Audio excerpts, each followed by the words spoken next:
प्रिय विद्यार्थियों, BA part first के फर्स्ट क्वेश्चन पेपर के अंतर्गत हम लोग सेकंड यूनिट में विभिन्न मूलभूत अवधारणाओं की श्रेणी में पिछली कक्षाओं में प्रस्तुति एवं भूमिकाओं के बारे में हम लोग बात कर रहे थे और इस अध्याय में हमने आपको दो तीन बड़ी महत्वपूर्ण बातें बताने का अपनी तरफ से प्रयत्न किया। उम्मीद करते हैं आपको समझ में आया होगा।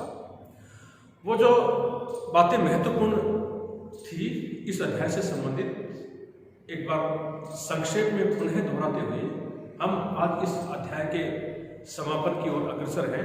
कुछ बातें जो भूमिका से संबंधित बच गई हैं उनका हम विस्तार से बात करेंगे और इस अध्याय को समाप्त करेंगे।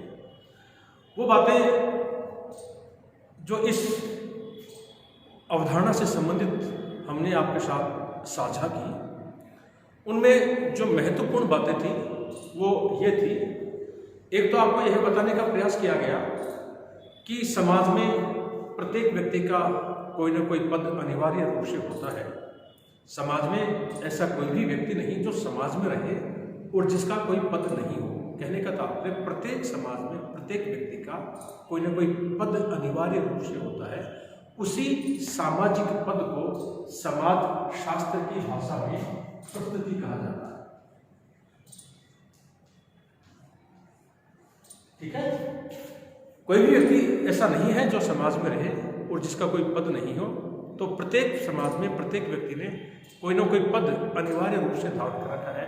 उसी सामाजिक पद को समाजशास्त्र भाषा में प्रस्तुति कहते हैं।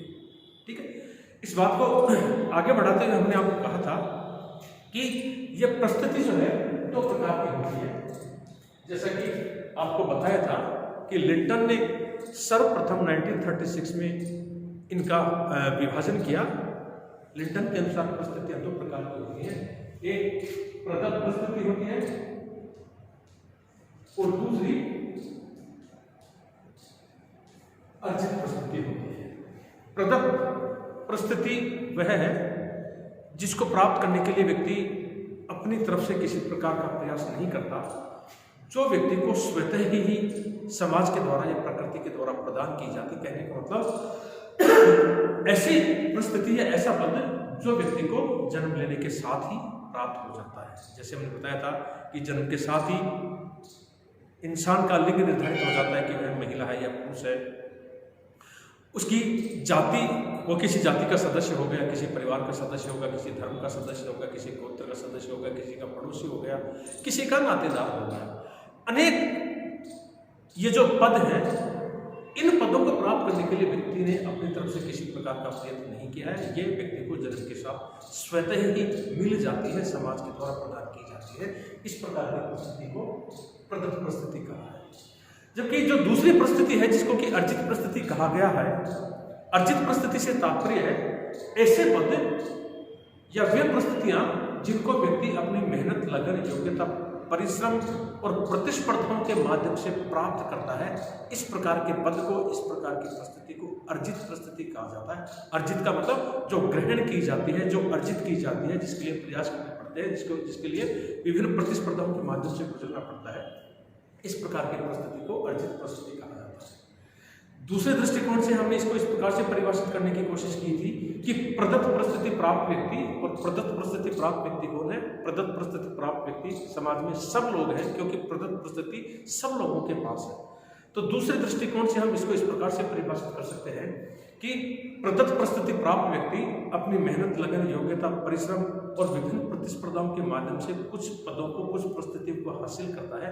इस प्रकार की प्रस्तुति को अर्जित प्रस्तुति कहा जाता है। जैसे कि मैंने कहा था कि मैं एक शिक्षक हूँ, यह मेरी अर्जित प्रस्तुति है। मैं एक पुरुष हूँ, यह मेरी प्रदत्त प्रस्तुति है। मैं किसी का बेटा हूँ, किसी का भाई हूँ, किसी का विभिन्न प्रकार का नातेदार हो सकता हूँ, वो मेरी तमाम प्रदत्त प्रस्तुतियां हैं।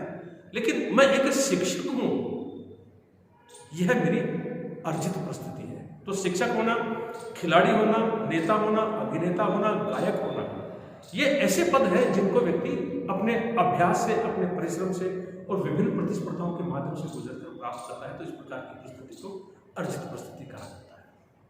ठीक है, यह भी हमने आपसे बात साझा की कि कोई भी परिस्थिति अपने आप में अकेली परिस्थिति नहीं होती है, चाहे वो प्रदत्त परिस्थिति है, चाहे वो अर्जित परिस्थिति है। कोई भी परिस्थिति अकेली परिस्थिति नहीं होती है, एक परिस्थिति दूसरी परिस्थिति के संदर्भ में ही होती है। जैसे हमने आपको बताया था कि पिता है, इसका मतलब पुत्र है तब पिता है। कोई व्यक्ति पुत्र है, वो पुत्र तब है जब उसके सामने पिता की परिस्थिति है। ठीक इसी प्रकार से शिक्षक एक परिस्थिति है, लेकिन शिक्षक कब शिक्षक है? जब उसके विद्यार्थी है।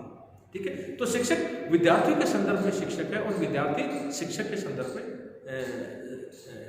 विद्यार्थी शिक्षक के संदर्भ में विद्यार्थी है और शिक्षक विद्यार्थियों के संदर्भ में शिक्षक है। कहने का तात्पर्य कोई भी परिस्थिति अपने आप में अकेली परिस्थिति नहीं होती है, एक परिस्थिति दूसरी परिस्थिति के संदर्भ में ही होती है। ठीक है, जैसे कहा था कि पति एक परिस्थिति है, लेकिन पति बिना पत्नी के नहीं हो सकता। पति तभी पति है जब पत्नी है, पत्नी तभी पति है जब पति है।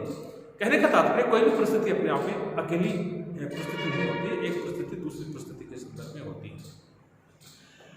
ठीक है, इसके पश्चात हमने भूमिकाओं के बारे में बात की थी और भूमिका से तात्पर्य आपको यह बताया था कि भूमिका से मतलब है कि कोई व्यक्ति किसी परिस्थिति को प्राप्त करता है, चाहे तो उसको परिस्थिति मिलती है प्रदत्त परिस्थिति, या कोई व्यक्ति अर्जित परिस्थिति को हासिल करता है।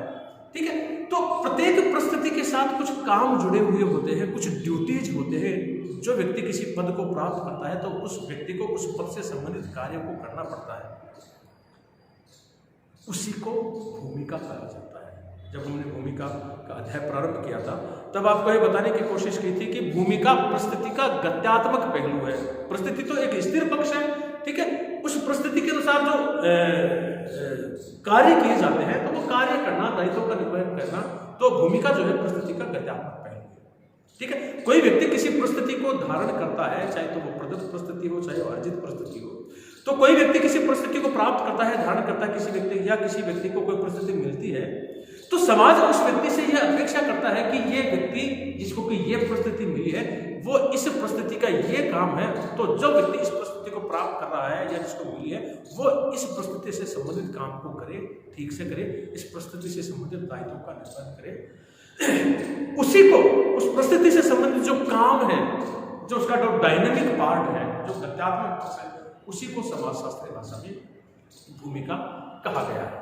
ठीक है, जिस प्रकार से एक परिस्थिति दूसरी परिस्थिति के संदर्भ में होती है, ठीक उसी प्रकार से भूमिका भी कोई अकेली भूमिका नहीं होती है, भूमिका एक दूसरी भूमिका के संदर्भ में ही होती है। तो ये तमाम बातें हमने आपके साथ पिछली कुछ कक्षाओं में साझा की हैं।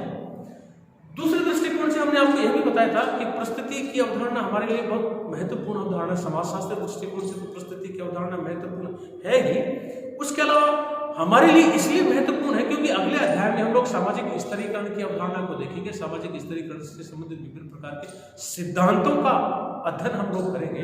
तो जब तक हम लोग परिस्थिति की अवधारणा को ठीक ढंग से नहीं समझ सकते, तब तक हम लोग स्तरीकरण या स्ट्रेटिफिकेशन या संस्थान की अवधारणा को ठीक से नहीं समझ सकते। क्यों? क्योंकि स्तरीकरण की अवधारणा पूरी तरह से परिस्थितियों पर आधारित है, क्योंकि परिस्थितियों का क्रम विन्यास ही, परिस्थितियों का उच्च नीच ही सामाजिक स्तरीकरण कहलाता है। इसलिए उस दृष्टिकोण से भी हमारे लिए परिस्थिति की अवधारणा बड़ी महत्वपूर्ण अवधारणा है। उन्हें बता दें, बिना परिस्थिति की अवधारणा को समझे हम लोग सामाजिक स्तरीकरण की अवधारणा को नहीं समझ सकते। तो ये परिस्थिति और भूमिकाओं से संबंधित कई बार विभिन्न कक्षाओं में हम आपके साथ ये बातें साझा कर चुके हैं। इस अध्याय को आज हम लोग समाप्त करेंगे। ठीक है, तो जो आपके पाठ्यक्रम के अनुसार जो बातें बची हैं उसके बारे में आज हम लोग बात कर रहे हैं। आपके प्रश्न पत्र में सामान्यतः प्रतिवर्ष कुछ संक्षिप्त टिप्पणियां पूछी जाती हैं, कुछ शॉर्ट नोट पूछे जाते हैं। ठीक है, तो वो जो परिस्थिति एवं भूमिका का जो अध्याय है, उस परिस्थिति एवं भूमिका के अध्याय में जो भूमिका से संबंधित कुछ बेसिक कंसेप्ट्स हैं, भूमिका से संबंधित कुछ अवधारणाएं हैं, उन भूमिका से संबंधित अवधारणाओं के बारे में कई बार आपके प्रश्न पत्र में संक्षिप्त टिप्पणी पूछ ली जाती है। तो यही अध्याय, यही बातें बची हैं जो आपके साथ शेयर करनी है। तो जिन जिन अवधारणाओं पर, भूमिका से संबंधित अवधारणाओं पर आपसे संक्षिप्त टिप्पणी पूछी जा सकती है, उन पर हम लोग विस्तार से बात करने का प्रयास करेंगे। भूमिका से संबंधित एक अवधारणा है भूमिका पालन। भूमिका पालन भूमिका से संबंधित एक अवधारणा है और भूमिका पालन से तात्पर्य छोटी सी अवधारणा उदाहरण है कि जब व्यक्ति समाज द्वारा निर्धारित प्रतिमानों के अनुरूप अपनी भूमिका निभाता है, यानी कि किसी व्यक्ति को कोई पद मिलता है, कोई परिस्थिति मिलती है और उस परिस्थिति से संबंधित समाज ने कुछ काम जोड़ रखे हैं, तो कोई व्यक्ति किसी परिस्थिति को प्राप्त करने के पश्चात उस परिस्थिति के अनुरूप, ठीक है, उस परिस्थिति से अनुरूप का मतलब उस परिस्थिति के जो काम है उस परिस्थिति से संबंधित है, उस परिस्थिति के अनुरूप जो है अपनी भूमिका निभाता है, अपने दायित्व का निर्वहन करता है, तो उसको भूमिका पालन कहा जाता है। उन्हें दोहराते, जब व्यक्ति समाज द्वारा निर्धारित प्रतिमानों के अनुरूप, यानी कि समाज ने प्रत्येक परिस्थिति के साथ कुछ काम जोड़े हुए होते हैं, तो किसी व्यक्ति को कोई परिस्थिति मिलती है तो उस परिस्थिति के अनुसार समाज ने जो मापदंड निर्धारित कर रखे हैं, समाज के द्वारा बताए गए मापदंडों के अनुरूप कोई व्यक्ति उस परिस्थिति से संबंधित कार्य करता है, उस परिस्थिति से संबंधित भूमिका को निभाता है, तो उसको भूमिका पालन कहा जाता है। ठीक है, जैसे कोई व्यक्ति पिता बनता है तो समाज यह चाहता है कि ये अपने बच्चों की, अपने पुत्र या पुत्री की ठीक से पालन पोषण करे, उनको बढ़िया पढ़ाई लिखाए, ठीक है, उनको अपने पैरों पर खड़ा करे, उनका विवाह करे, यानी कि पिता से संबंधित जो भी दायित्व होते हैं वो उनका निर्वहन ठीक से करे। ठीक इसी प्रकार से पुत्र के भी ड्यूटीज, पुत्र के भी दायित्व समाज ने तय कर रखे हैं, तो जो व्यक्ति पुत्र है, समाज यह चाहता है कि ये पुत्र से संबंधित उसकी ये ड्यूटीज है वो उनको ठीक से लागू करे, और वो व्यक्ति पुत्र की भूमिका निभाता है, तो हम कहते हैं कि ये पुत्र की भूमिका का पालन है। दूसरा है भूमिका ग्रहण, और भूमिका ग्रहण से तात्पर्य है इसके दौरान व्यक्ति विशिष्ट भूमिकाओं को निभाना सीखता है, भूमिका को ग्रहण किया जाता है, ठीक है, अडॉप्ट किया जाता है।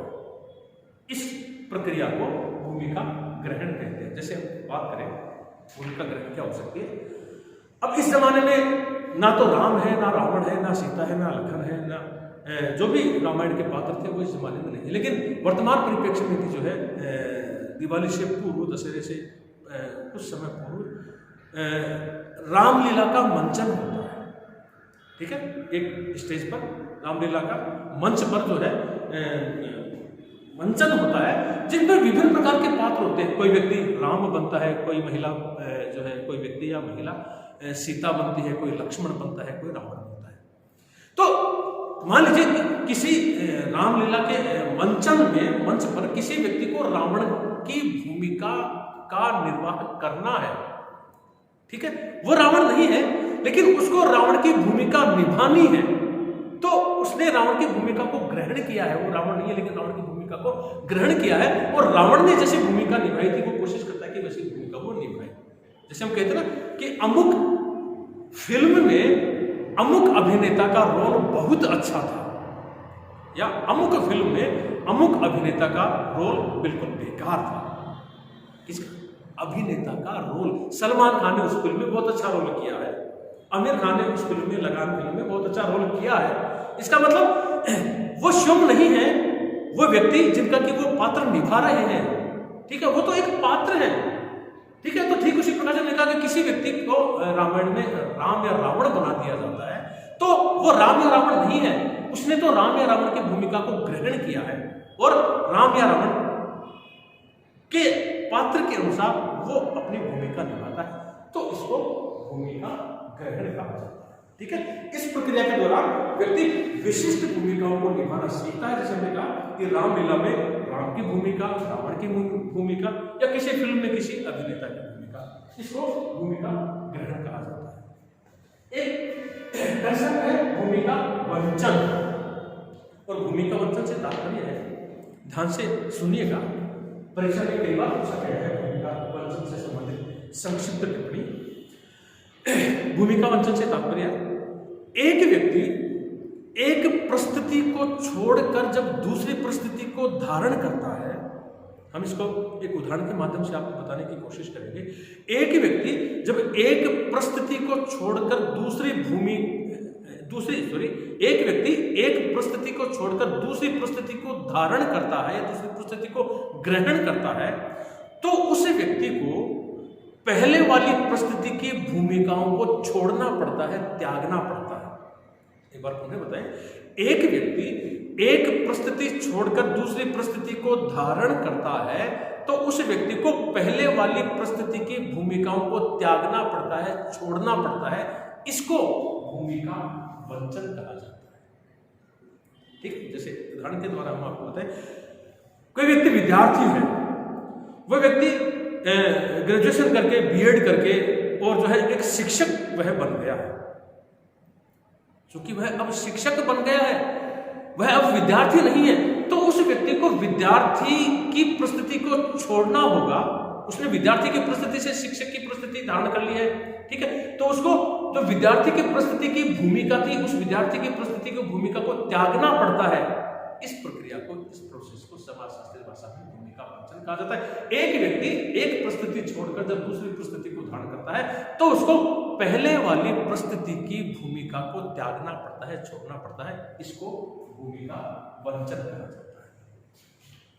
एक है असफल भूमिका, और असफल भूमिका से तात्पर्य जब व्यक्ति अपनी परिस्थिति के अनुसार ठीक ढंग से समाज के द्वारा बताए गए तौर तरीकों के अनुसार, समाज की अपेक्षाओं के अनुसार जब अपनी परिस्थिति के अनुसार दायित्वों का निर्वहन करने में असफल हो जाता है, उसको असफल भूमिका कहा जाता है।